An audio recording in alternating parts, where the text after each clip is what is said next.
Sur le torrent, sur ses bords de chaque côté, croîtront toutes sortes d'arbres fruitiers. Leur feuillage ne se flétrira point, et leurs fruits n'auront point de fin, ils mûriront tous les mois, parce que les eaux sortiront du sanctuaire. Leurs fruits serviront de nourriture, et leurs feuilles de remède. Selon Ézéchiel 47 verset 12. Si vous êtes à peine branché ou vous avez pas mal de temps depuis que vous ne visitez pas ce channel YouTube, je réponds au nom de Rémi, chercheur en médecine naturelle et en développement personnel. Je suis heureux de vous servir. Ensemble, nous allons apprendre de nouvelles choses afin de mieux construire notre savoir. Dans cette vidéo, je vais vous parler de cette merveilleuse plante, l'aloe vera. Merci de m'avoir confié votre précieux temps pour vous éduquer davantage afin d'apporter plus de précision dans votre état de bien-être physique, mental et spirituel. Souviens-toi, pour soutenir la chaîne, il faut toujours liker les vidéos, de les commenter, posez-nous des questions pour pouvoir rentrer plus en profondeur dans le vif du sujet. De plus, si vous avez des remarques, n'hésitez pas à nous en signaler pour que le travail s'améliore de plus en plus. Que Dieu vous bénisse largement, chers internautes. Parfaite pour hydrater la peau, pour améliorer son transit ou stimuler ses défenses immunitaires, utile pour soulager un reflux gastrique ou un coup de soleil. L'aloe vera, une plante succulente, utilisée depuis l'Antiquité en médecine, a conquis le monde. Vous l'utilisez peut-être dans vos cosmétiques, dans vos crèmes de nuit, en jus,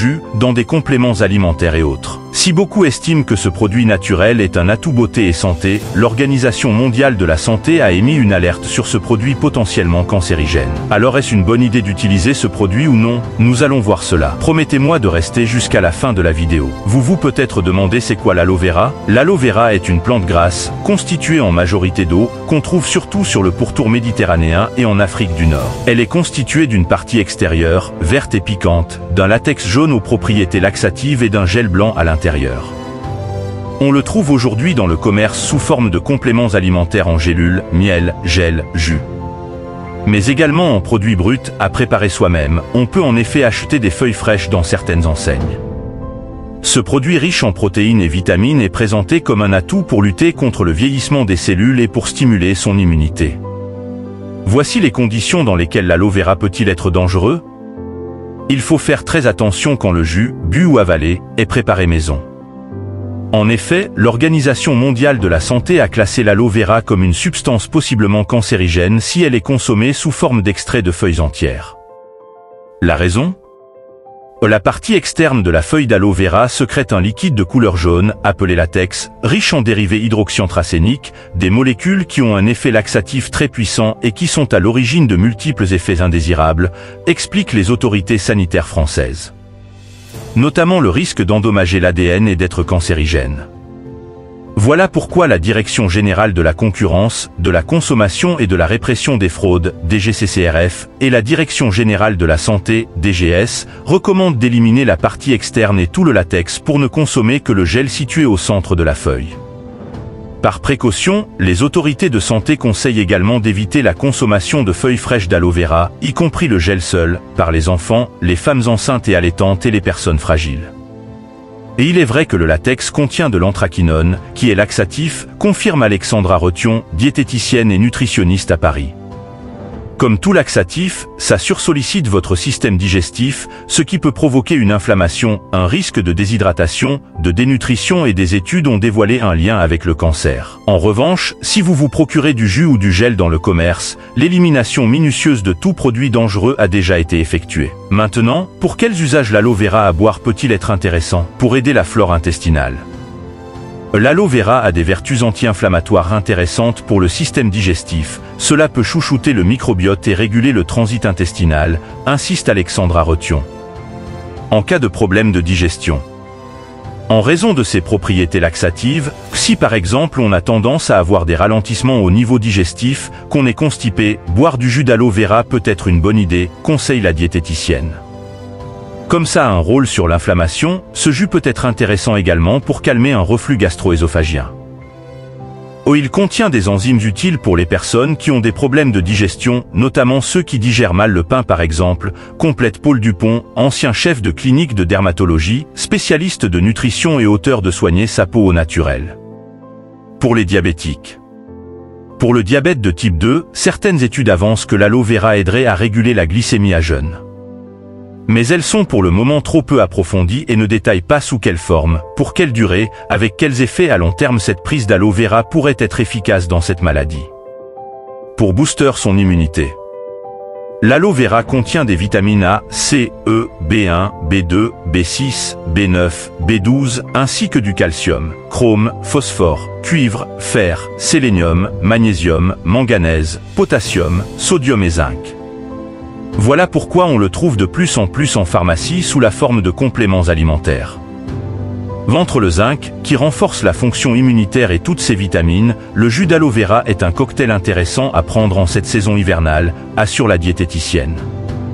Qui met toutefois en garde, avant de se tourner vers des compléments alimentaires, je conseille toujours à mes patients de voir s'il y a des problèmes dans leurs habitudes alimentaires. Souvent on se rend compte qu'il suffit de modifier l'hygiène de vie et qu'il n'y a pas d'aliment magique. Vous commencez à avoir plus d'informations, n'est-ce pas? Il y en a encore plus. Je sais que vous demandez, comment consommer l'aloe vera sans danger? C'est une bonne question. Si vous choisissez une préparation toute faite dans le commerce, voici 3 conseils préalables. Toujours demandez l'avis de votre médecin avant de vous lancer dans une cure d'aloe vera, quel que soit votre problème et votre profil. Je conseille toujours de bien étudier les étiquettes pour vérifier qu'il y a bien de l'aloe vera et dans quelle proportion, avertit la nutritionniste. Pour plus de sécurité, j'aurais tendance à choisir un produit bio. 3e avertissement, le délai est important, c'est toujours une cure d'une durée limitée, pas quelque chose qu'on prend tout le temps, insiste-t-elle. Si vous choisissez de préparer votre jus maison, voici comment faire votre petite cuisine sans vous empoisonner. Coupez la feuille en 2, dans le sens de la largeur pour récolter à la cuillère uniquement le gel transparent. Donc ne pas trop creuser et éviter soigneusement le latex qu'on trouve sur l'écorce, car l'aloïne, on l'a vu, peut être très nocif. Bien sûr, on se lave bien les mains après avoir fait l'opération et idéalement on utilise des gants pour faire sa préparation. Et on boit le jus assez rapidement ou bien on ajoute un peu de citron pour pouvoir le conserver quelques jours au frigo. Quelle utilité de l'aloe vera pour la peau? Pour hydrater la peau. Il peut être étalé pour soulager un coup de soleil. Ou même comme crème de jour. Est-ce suffisant? Le gel d'aloe vera sera régénérant, mais pas assez riche pour nourrir votre peau car vous n'y trouvez pas d'acide gras nécessaire pour lutter contre l'apparition des rides par exemple, explique Paul Dupont. Pour la cicatrisation.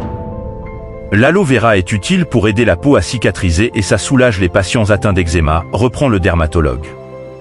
Seule contre-indication, les allergies.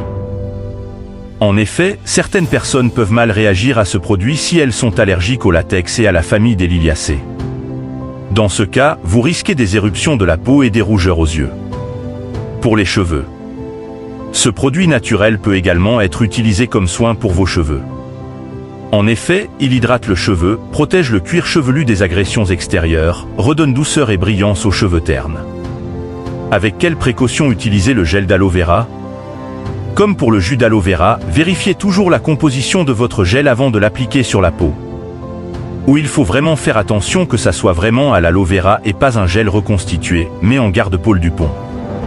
Certains fabricants mettent de l'eau, un gélifiant, de la gomme de gare, un épaississant, de la gomme xanthane. Or, cela sèche la peau au lieu de l'hydrater. D'où un conseil de base. Regardez bien les ingrédients. Si vous avez 90% d'aloe, vous pouvez continuer à étaler le gel sur votre peau, vos boutons. Mais si le premier ingrédient, c'est bacoab et qu'il n'y a pas d'aloe vera ou si peu, vous pouvez snober le produit. J'espère que ces informations vous seront utiles.